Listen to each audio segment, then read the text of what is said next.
केदारनाथ शिवलिंग की विशेषताएं।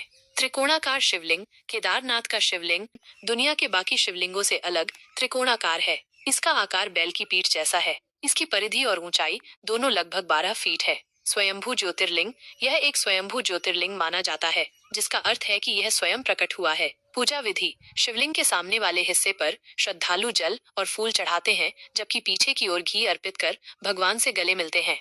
पौराणिक कथा और महत्व।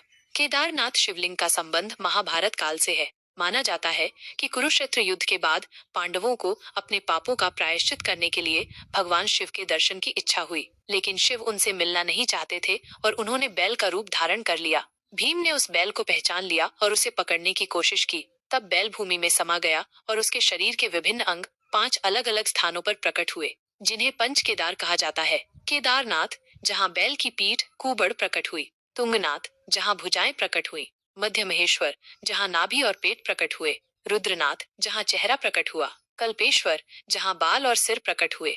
यह मान्यता है कि केदारनाथ में बैल की पीठ के रूप में भगवान शिव की पूजा की जाती है। केदारनाथ ज्योतिर्लिंग का दर्शन और वहाँ के अमृत कुंड का जल पान करने से भक्तों को आध्यात्मिक शांति और मुक्ति मिलती है। मंदिर का इतिहास। माना जाता है कि केदारनाथ मंदिर का निर्माण सबसे पहले पांडवों ने कराया था। हालांकि मंदिर का जीर्णोद्धार 8वीं शताब्दी में जगतगुरु आदि शंकराचार्य ने करवाया था।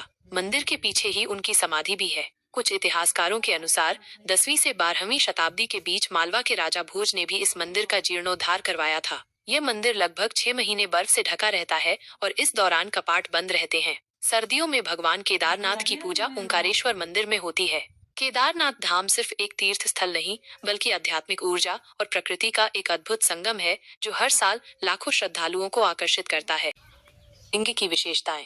त्रिकोणाकार शिवलिंग। केदारनाथ का शिवलिंग दुनिया के बाकी शिवलिंगों से अलग त्रिकोणाकार है। इसका आकार बैल की पीठ जैसा है। इसकी परिधि और ऊंचाई दोनों लगभग 12 फीट है। स्वयंभू ज्योतिर्लिंग। यह एक स्वयंभू ज्योतिर्लिंग माना जाता है, जिसका अर्थ है कि यह स्वयं प्रकट हुआ है। पूजा विधि। शिवलिंग के सामने वाले हिस्से पर श्रद्धालु जल और फूल चढ़ाते हैं, जबकि पीछे की ओर घी अर्पित कर भगवान से गले मिलते हैं। पौराणिक कथा और महत्व। केदारनाथ शिवलिंग का संबंध महाभारत काल से है। माना जाता है कि कुरुक्षेत्र युद्ध के बाद पांडवों को अपने पापों का प्रायश्चित करने के लिए भगवान शिव के दर्शन की इच्छा हुई, लेकिन शिव उनसे मिलना नहीं चाहते थे और उन्होंने बैल का रूप धारण कर लिया। भीम ने उस बैल को पहचान लिया और उसे पकड़ने की कोशिश की। तब बैल भूमि में समा गया और उसके शरीर के विभिन्न अंग 5 अलग अलग स्थानों पर प्रकट हुए, जिन्हें पंच केदार कहा जाता है। केदारनाथ, जहाँ बैल की पीठ कुबड़ प्रकट हुई। तुंगनाथ, जहाँ भुजाएं प्रकट हुई। मध्य महेश्वर, जहाँ नाभि और पेट प्रकट हुए। रुद्रनाथ, जहाँ चेहरा प्रकट हुआ। कल्पेश्वर, जहाँ बाल और सिर प्रकट हुए। यह मान्यता है कि केदारनाथ में बैल की पीठ के रूप में भगवान शिव की पूजा की जाती है। केदारनाथ ज्योतिर्लिंग का दर्शन और वहाँ के अमृत कुंड का जल पान करने से भक्तों को आध्यात्मिक शांति और मुक्ति मिलती है। मंदिर का इतिहास। माना जाता है कि केदारनाथ मंदिर का निर्माण सबसे पहले पांडवों ने कराया था। हालांकि मंदिर का जीर्णोद्धार 8वीं शताब्दी में जगतगुरु आदि शंकराचार्य ने करवाया था। मंदिर के पीछे ही उनकी समाधि भी है। कुछ इतिहासकारों के अनुसार 10वीं से 12वीं